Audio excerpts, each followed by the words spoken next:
So about 8 years ago, I lost my baby during pregnancy, which is the reason that I actually left the healthcare field because I was working with pregnant women, primarily, reproduction and endocrinology. And I just found it was a little bit too difficult for me to provide quality of care given my recent loss.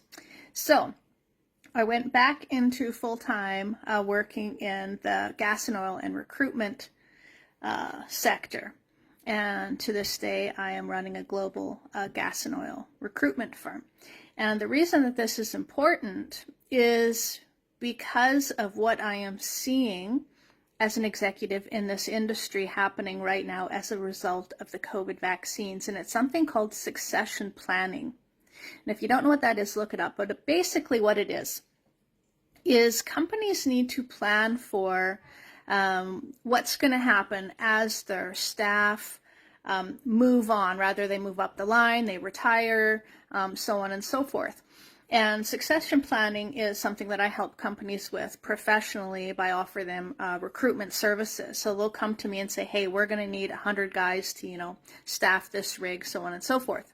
And so we'll provide them that service. Well, what's really interesting, what's happening right now, and it's actually mortifying, not just interesting, is that executives are having their HR staff and their managers, superintendents, foremen, so on and so forth, go through and look at the staff that have received the vaccines, and they're planning to have to replace them all within the next 3 years. What does that say to you?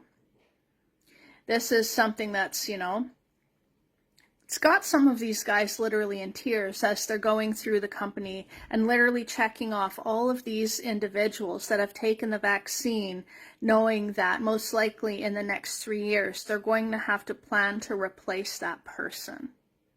What does that say to you? And this is a really big thing in the industry that I'm in. And a lot of talk going on around this at the moment because these massive companies, massive gas and oil companies, are looking to have to replace thousands of personnel.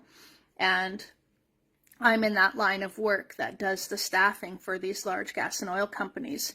And they're pretty petrified as for what's going to happen to their staff, but also their businesses, because they project that they're going to lose, roughly half of their personnel.